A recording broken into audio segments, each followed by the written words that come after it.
예, 스님. 예, 저희가 수행을 한다고 하지만 제대로 하고 있는지 점검이 좀 필요한데요. 필요하죠. 제가 불자들이 수행에 대한 점검을 어떻게 해야 할까요? 사실 막막하죠. 눈 밝은 스승이나 혹은 자신과 인연 있는 스승이 계시다면 자주 가서 참문하는 게 제일 좋은 방법이에요. 근데 그게 쉽지가 않잖아요, 일상에서. 자, 그렇다면 어떻게 수행을 점검할까? 수행에는 두 가지가 있어요.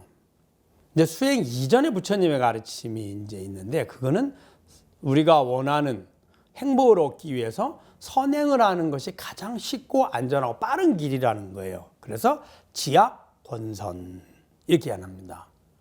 이건 수행이라기보단 내가 행복을 얻는 거예요. 근데 불교에서 수행이라 말하는 것은 해탈 열반을 얻기 위한 과정이거든요.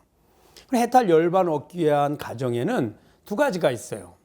하나는 몸의 감각의 즐거움을 구하는 마음을 버리는 거예요. 왜 그래야 해야 되느냐? 감각의 즐거움을 구하려고 하면 감각 기관이 있어야 되고요. 감각 기관은 몸에 있으니까 몸을 필요로 하게 돼요. 그럼 어떨까요? 몸이 늙고 병들고 죽게 되면 다시 몸을 구하게 되잖아요.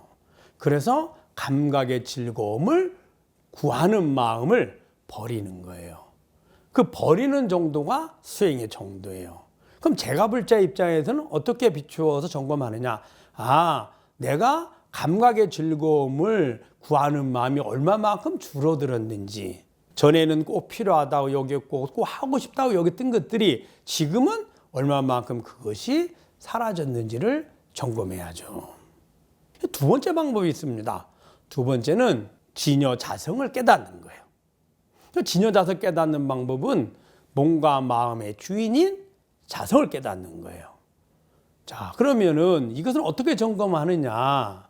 몸과 마음의 주인이라 했잖아요. 몸은 어떻게 알죠? 행위를 할 때마다 우리는 몸을 알아차릴 수 있어요. 인지하잖아요. 그래서 몸의 행위를 할 때마다 보고하는 주인으로 돌아오는 거예요. 또 마음이 일어날 때마다 보고하는 마음의 주인으로 돌아가는 거예요. 그러면 이 상태에서의 점검은 내가 마음을 일으키고 언어나 행위를 하고 행위를 통해서 밖에 대상들을 구하게 되는데 매 순간순간이 자성으로 얼마만큼 주인으로 돌아왔는지, 언제 놓치게 됐는지, 하루에 몇 번 자성으로 돌아왔는지 이것을 체크해 보면 돼요. 이 두 가지가 핵심입니다. 자, 그러면은 자성을 깨달으면 왜 해탈 열반이냐? 감각의 즐거움을 구하는 마음을 버린다 그랬잖아요. 다 버리면 그 감각의 즐거움을 구하지 않으니 감각기관이 필요 없고 필요 없으니 몸을 구하지 않게 되거든요. 그럼 몸을 구하지 않으니 태어나지 않고 태어나지 않으니 늙고 병들고 죽음이 없죠. 이게 초기 불교의 깨달음을 얻는 방식입니다. 그래서 버리는 방법은 어떻게 하느냐? 그냥 우리가 버려야 되느니라 쉽지 않습니다. 감각의 즐거움을 구하는 걸 우리 욕망이라 그러는데 쉽지가 않죠. 그러면 어떻게 버리느냐? 첫째, 욕망의 대상이 나한테 꼭 필요한 건가를 우리가 관찰해 봐야죠. 진짜 필요한 걸까? 그거 윗바사나라 합니다. 대상을 관찰을 해서 저게 나에게 진짜 필요한 건지, 저걸 얻으면 얼마만큼 진짜 행복을 줄 건지 관찰해 보는 거예요. 두 번째 방법이 있습니다. 두 번째는 대상을 구하려 하면 제일 먼저는 필요하다는 마음을 내고 구하려는 마음을 내고, 그러면 언제 어떻게 어디서 구할까 우리는 끊임없이 생각으로 지어가거든요. 그 마음이 흐르지 않도록 집중해 주는 겁니다. 한 생각에. 이걸 사마타라 합니다. 그래서 윗바사나와 사마타를 통해서 감각의 즐거움을 구하는 그 마음을 버리는 연습을 해서 그 마음을 다 버리면 그럼 어떤 상태가 되느냐? 재행무상, 재본무아를 알게 됩니다. 더불어서 내 마음과 내 몸이 내가 아닌 무아를 깨닫게 돼요. 즉, 다 비워진 무심의 상태에서 무아를 깨닫게 되고, 무아를 깨닫게 되니까 어떨까요? 할 필요 없었잖아요. 구하는 마음을 구할 필요 없잖아요. 내가 아닌데 왜 구하겠습니까?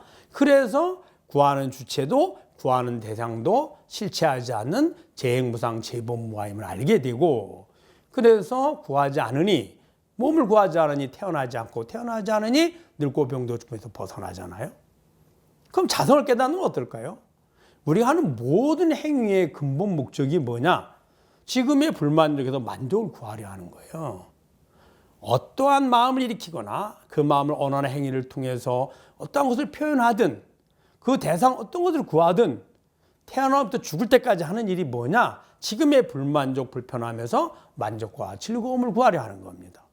그런데 불만족과 불편함의 주인도 나고 편안함과 만족, 즐거움의 주인도 나입니다. 그 주인으로 돌아가면 불만족에서 만족을 우리 구하려고 하는데 하루 종일 10번을 하든 하루 종일 100번을 하든 하루 종일 1000번을 하든 주인은 나입니다. 나의 마음이죠. 평생을 해도 나의 마음이 주인은 나입니다. 동일하다는 뜻이에요. 전혀 다르지 않죠. 그 나를 깨닫게 되면 굳이 할 필요가 없다는 걸 알게 됩니다. 그래서 구하지 않게 되죠. 구하지 않으니 몸이 필요하지 않고 필요하지 않으니 말씀드린 것처럼 태어나지 않고 태어나지 않으니 늙고 병들고 죽음으로부터 벗어나죠. 즉 해탈에 이르게 된다는 겁니다. 그래서 제가불자들이 점검을 할 때 그냥 부처님 경전을 통해서 점검한다 쉽지가 않습니다. 그냥 해탈 열반의 수행이 아닌 부처님의 가르침에 따라서 선행을 해서 복을 지어서 내가 원하는 행복을 얻고 싶다.